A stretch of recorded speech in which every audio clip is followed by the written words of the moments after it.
Hello my dear students, welcome to my second video presentation on tenses. Happy to see you all again and I hope you liked my previous video on simple present and present continuous tense. Children, do you like reading fairy tales? Well, if you ask me, I just love them. They transport us to a different time, to a different world, the land of giants, dwarves, fairy godmother, gigantic beanstalk. Mesmerize us, don't they? Speaking of beanstalk, why don't we just travel back in time and visit the world of Jack and the Beanstalk? What say? Let's go. Once upon a time, there lived a poor widow and her son Jack. They had a cow. When it stopped giving milk, Jack's mother told him to take their cow to the market and sell it. On the way, he met an old man who offered him magic beans in exchange for the cow, and Jack made the trade. When Jack arrived home without any money, his mother became very angry. She threw the beans out of the window into the garden and sent Jack to bed. During the night, a giant beanstalk grew. Jack decided to climb it. At the top of the beanstalk, he found a magical land where a giant lived. When the giant slept, Jack stole a golden harp and a hen which laid golden eggs. The giant chased Jack down the beanstalk. When Jack reached the ground, he took an axe and chopped down the beanstalk. The giant fell and was killed when Jack cut down the beanstalk. Jack and his mother became rich and they lived happily ever after. Wow, what a nice story, isn't it? I know you must be wondering what connection does this story have with the video. Well, let me tell you, most of the verbs used in this story are in simple past tense, and in this video we are going to learn simple past and past continuous tense. So, let's get started. Now look at these sentences from the story. I met an old man. You stole my golden harp. She threw the beans. They chopped the beanstalk. Children, what are common in them? First of all, the verbs used in these sentences are in simple past tense. Secondly, simple past verbs do not change their forms according to the number and person of the subject. This brings us right to the form or structure of simple past tense for assertive or affirmative sentences, which says any subject, noun or pronoun, singular or plural in number. With that we add simple past form of the verb and an object. You can refer to any of the above sentences as an example. Let us choose the sentence, she threw the beans. Now for negative sentences, the form of simple past tense is subject plus did not plus root form of the verb plus object. So the same sentence will now become, she did not throw the beans. Now for yes/no questions, the form or structure of simple past tense is did plus subject plus base verb plus object followed by a question mark. Example, did she throw the beans? Finally, for WH question, the form or structure of simple past tense is WH word, and you already know what the WH words are. With that we add did plus subject plus base verb plus object followed by a question mark. Example, why, where, when did she throw the beans? Now let's take a look at the sentences from the story. The giant was dead. Jack and his mother were happy. You can see that the words was and were are the past tense forms of the verbs is and are. Was is used with singular subjects and were is used with plural subjects. Therefore, the structure or forms of the verbs was or were for affirmative or assertive sentences are singular subjects plus was plus other words Example, the giant was dead. And with plural subjects, we use were plus other words. Example, Jack and his mother were happy. Now for negative sentences, the forms are singular subjects plus was not plus other words. Example, the giant was not dead. And with plural subjects, we use were not plus other words. Example, Jack and his mother were not happy.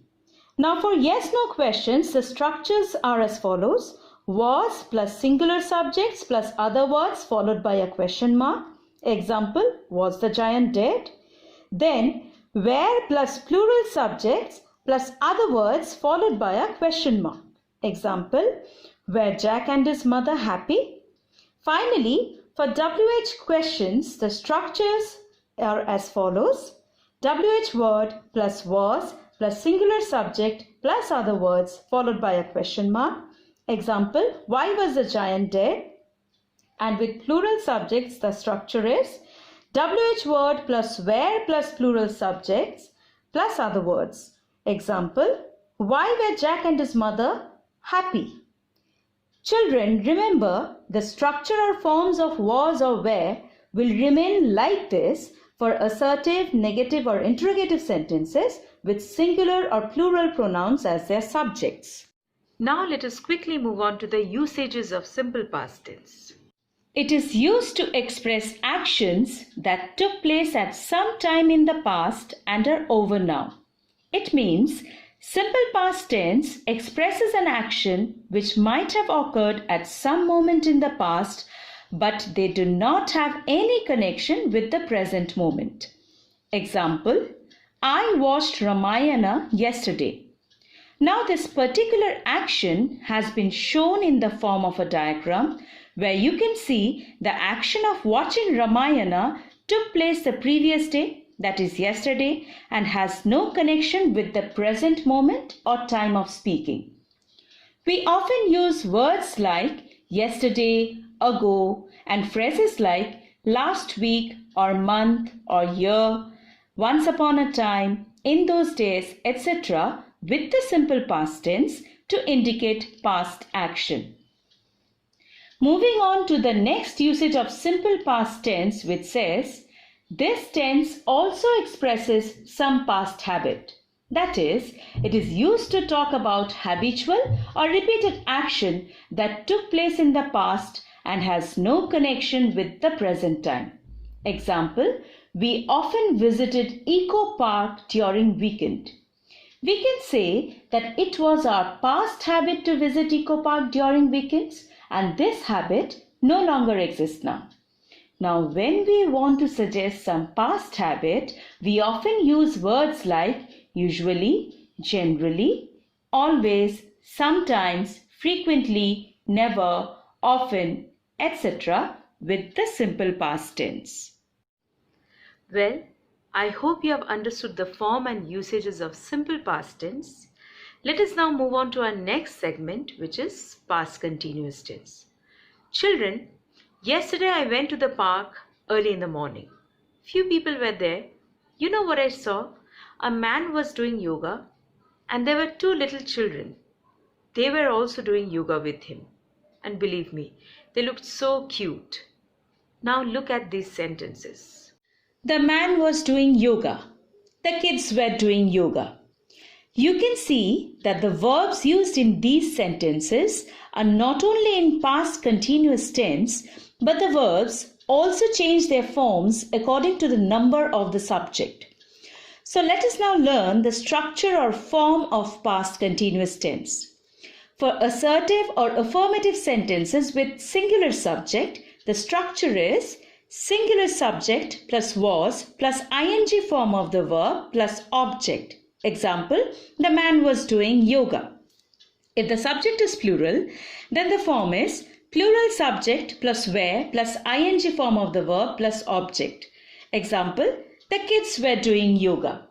Now for negative sentences with singular subject, the structure of past continuous tenses, singular subject plus was not plus ing form of the verb plus object. Example, the man was not doing yoga. And with plural subject, we will add were not plus ing form of the verb plus object. Example, the kids were not doing yoga. For yes-no questions with singular subject, the structure is was plus singular subject plus ing form of the verb plus object followed by a question mark. Example, was the man doing yoga? And we use were with plural subjects plus ing form of the verb plus object followed by a question mark. Example, were the kids doing yoga? Finally, for WH questions with singular subject, the form is WH word plus was plus singular subject plus ing form of the verb plus object followed by a question mark. Example, when or where or why was the man doing yoga? For WH questions with plural subject, the structure is WH word plus where plus plural subject plus ing form of the verb plus object followed by a question mark. Example, when or why or where were the kids doing yoga? Now that we are familiar with the form and structure of past continuous tense, let us now quickly understand its usages, which says, it is used to express an action which was in progress at some point of time in the past, which means past continuous tense refers to an ongoing action which occurred in the past and was completed at some point in the past. Example, they were playing football in the evening. The next point says that past continuous tense is also used to denote an action that was going on when something else happened. In such cases, simple past and past continuous tense are often used together. Example, I was sleeping when the mobile rang. Diagrammatically, we can show it as out of the two past actions, the longer action of the past, that is, was sleeping, is expressed in past continuous tense, while the shorter action, that is, ringing of mobile, is expressed in simple past tense to indicate an interruption. Finally, the third point says that the past continuous tense is used to indicate that two actions were happening at the same time. Example, Raj was reading while Tina was playing games. You can see that these two actions that were going on simultaneously at some time in the past have been expressed in past continuous tense. Well, that's all for now. I hope you have understood simple past and past continuous tense. I'll be back with my next video on simple future and future continuous tense. Till then, take care, stay safe and have a good day. Thank you.